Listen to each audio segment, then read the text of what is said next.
Oke, pada hari ini kita akan masuk pada kuliah ke-12, yaitu tentang pengantar bilangan kompleks dan aljabar bilangan kompleks. Adapun outline kuliah hari ini yaitu yang pertama tentang konsep dasar bilangan kompleks, kemudian yang kedua yaitu aljabar bilangan kompleks, dan ketiga sedikit pengantar tentang bidang kompleks. Nah, pada slide ini akan diberikan motivasi kapan digunakan bilangan kompleks. Salah satu contoh yang paling mudah adalah kita menemukan bentuk bilangan kompleks dalam solusi persamaan kuadrat. Seperti yang kita lihat pada slide ini, kita mempunyai persamaan kuadrat x kuadrat ditambah 2x ditambah 2 sama dengan 0. Nah, seperti yang kita ketahui, persamaan kuadrat ini akan mempunyai dua solusi. Yang pertama yaitu min 1 ditambah akar min 1 dan solusi kedua atau x2 sama dengan min 1 dikurang akar min 1. Dan kita lihat dari bentuk x1 dan x2, x1 dan keduanya merupakan bilangan kompleks. Kemudian aplikasi lain dari bilangan kompleks yang akan kalian temukan pada kuliah di semester depan adalah pada analisis deret Fourier dan transformasi Fourier, dan ini kita temukan pada sistem pengolahan sinyal dan juga pada solusi dari persamaan diferensial parsial. Kemudian aplikasi bilangan kompleks lain adalah pada transformasi Laplace, di mana transformasi Laplace digunakan dalam analisis sinyal dan sistem, kemudian pada sistem kendali dan juga pada sistem tenaga listrik. Kemudian aplikasi bilangan kompleks juga digunakan pada transformasi Z yang digunakan pada analisis sinyal dan sistem pada waktu diskrit atau digital signal processing. Oke, nah sekarang kita akan membahas tentang definisi atau konsep dasar dari bilangan kompleks. Jadi seperti yang kita lihat dalam box ini, sebuah bilangan kompleks Z, ya, ini notasinya adalah Z merupakan elemen dari C, ya di sini C kaligrafik ini menyatakan himpunan bilangan kompleks dapat dinyatakan sebagai berikut, yaitu Z sama dengan A ditambah BI, di mana I sama dengan akar 1. Nah, bilangan A ini merupakan bagian real dari bilangan kompleks Z dan dinotasikan dengan R kaligrafik Z. Sedangkan B adalah bagian imajiner dari bilangan kompleks Z dan dinotasikan dengan I kaligrafik Z.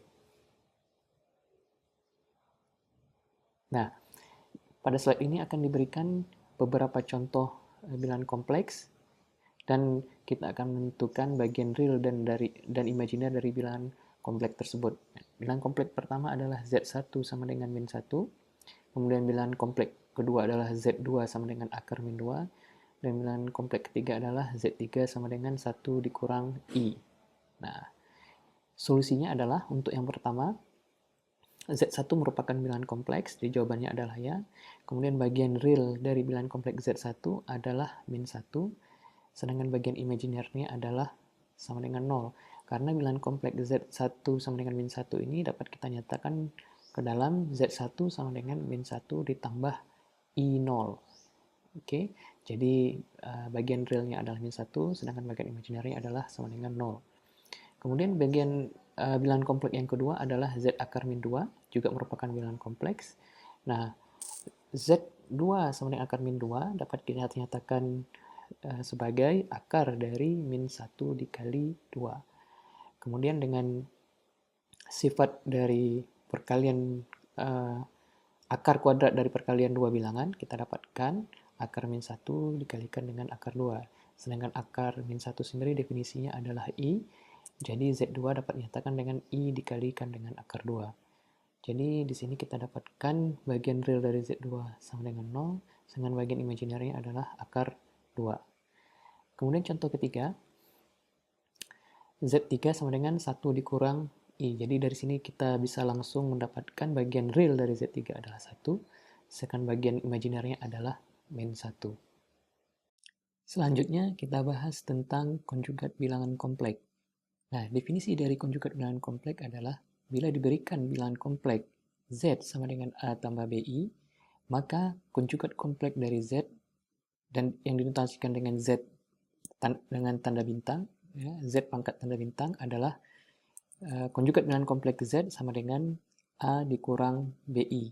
Jadi yang berubah di sini adalah tanda pada bagian imajiner bilangan kompleks Z. Jadi kalau bilangan kompleks asal adalah Z sama dengan A tambah BI, maka konjugat dari Z adalah A dikurang BI. Jadi sekali lagi, tanda pada bagian imajiner bilangan kompleks berubah.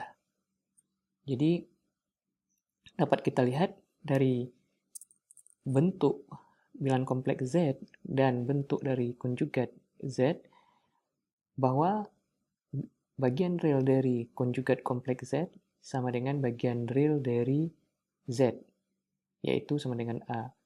Sedangkan bagian imajiner dari konjugat kompleks sama dengan minus dari bagian imajiner bilangan kompleks Z, yaitu minus B. Oke, untuk memperjelas konsep dari konjugat bilangan kompleks, mari kita lihat contoh berikut. Contoh yang pertama adalah Z sama dengan 1 dikurang I. Jadi bilangan kompleks ini mempunyai bagian real sama dengan 1, kemudian bagian imajiner sama dengan min 1. Nah, seperti yang kita lihat dari definisi ini, untuk menentukan konjugat kompleksnya, kita hanya perlu menentukan bagian imajiner dari konjugat kompleksnya, yang merupakan negatif dari bagian imajiner dari bilangan kompleks asal Z. Jadi, dalam contoh ini, konjugat kompleksnya adalah 1 ditambah I. Nah, untuk dua contoh berikutnya dapat dikerjakan oleh mahasiswa sebagai latihan. Nah, berikutnya kita masuk kepada aljabar bilangan kompleks yang kita mulai dengan operasi sederhana, yaitu operasi penjumlahan dan pengurangan. Pada slide ini kita lihat kita mempunyai dua bilangan kompleks, Z1 dan Z2. Jadi ingat sekali lagi yang mungkin kita sudah pelajari pada mata kuliah kalkulus ataupun pada mata kuliah maksud saya pada pelajaran matematika di SMA, operasi penjumlahan dan pengurangan melibatkan dua bilangan. Nah, jadi pada contoh ini pada slide ini kita lihat kita mempunyai dua bilangan, yaitu Z1 dan Z2, di mana Z1 didefinisikan sebagai A1 ditambah IB1, sedangkan Z2 didefinisikan sebagai A2 ditambah IB2. Maka operasi penjumlahan dan pengurangan bilangan kompleks dapat kita lihat pada bagian ini. Untuk operasi penjumlahan sendiri, Z sama dengan Z1 tambah Z2. Kemudian kita substitusikan nilai untuk Z1 dan Z2. Kemudian kita lakukan operasi penjumlahan. Perlu diingat bahwa operasi penjumlahan untuk bilangan kompleks, bagian real dijumlahkan dengan bagian real, sedangkan bagian imajiner dijumlahkan dengan bagian imajiner. Sama halnya dengan pengurangan, ya, operasi pengurangan pada bilangan kompleks, juga di sini kita melakukan operasi pengurangan untuk bagian real dan bagian imajiner. Nah, sebagai contoh, di sini diberikan Z1 sama dengan 1 dikurang I dan Z2 sama dengan min 2I. Nah, kemudian diminta untuk menentukan Z1 ditambah Z2 dan Z2 dikurang Z1. Untuk solusinya, ya, pertama kita dapat menuliskan Z2 sama dengan 0 dikurang 2I.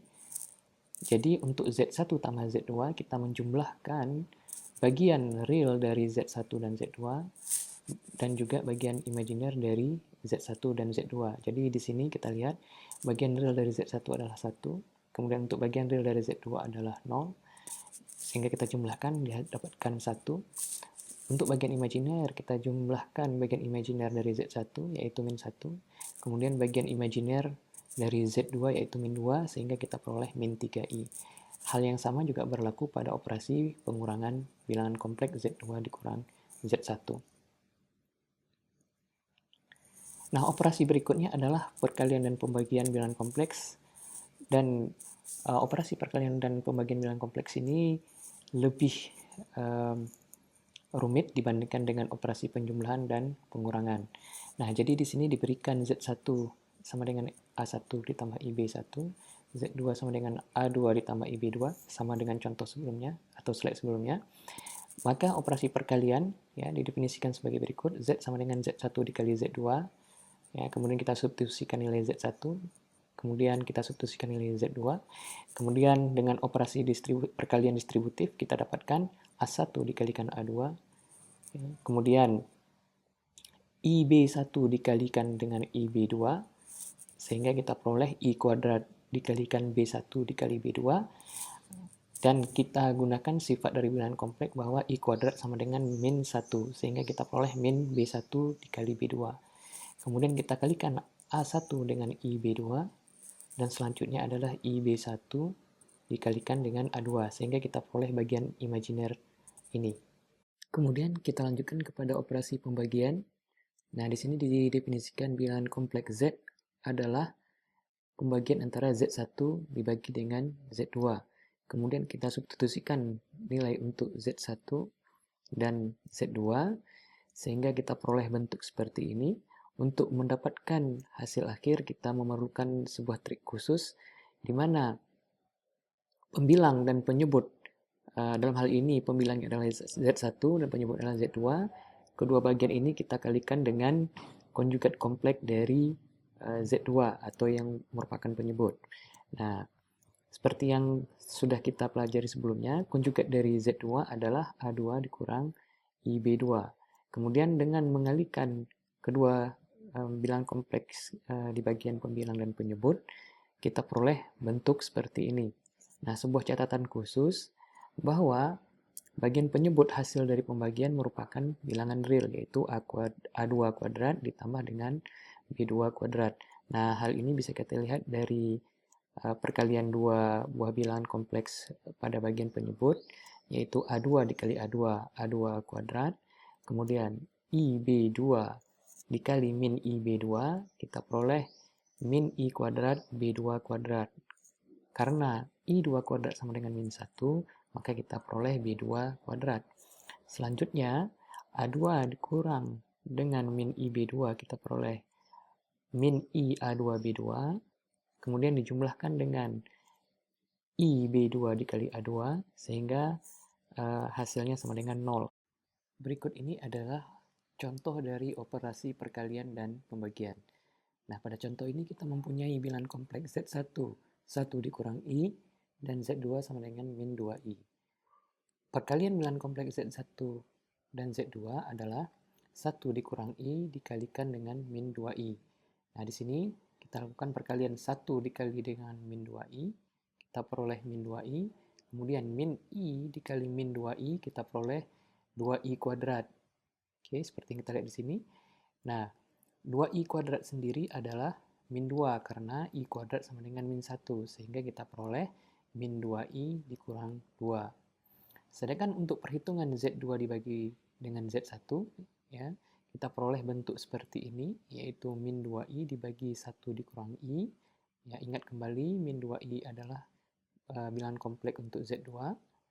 Nah, untuk memperoleh hasil akhir dari pembagian ini, kita kalikan min 2I dibagi 1 kurang I dengan konjugat kompleks dari Z1, yaitu I ditambah 1 ditambah I. Oke? Nah, sehingga kita peroleh untuk bagian penyebutnya, min 2I dikali 1 tambah I, kita peroleh min 2I dikurang 2I kuadrat. Sedangkan untuk penyebutnya kita peroleh 1 ditambah I dikurang I dikurang I kuadrat. Nah, dengan menggunakan sifat I kuadrat sama dengan min 1, kita peroleh hasil akhir berikut ini, yaitu 1 dikurang I.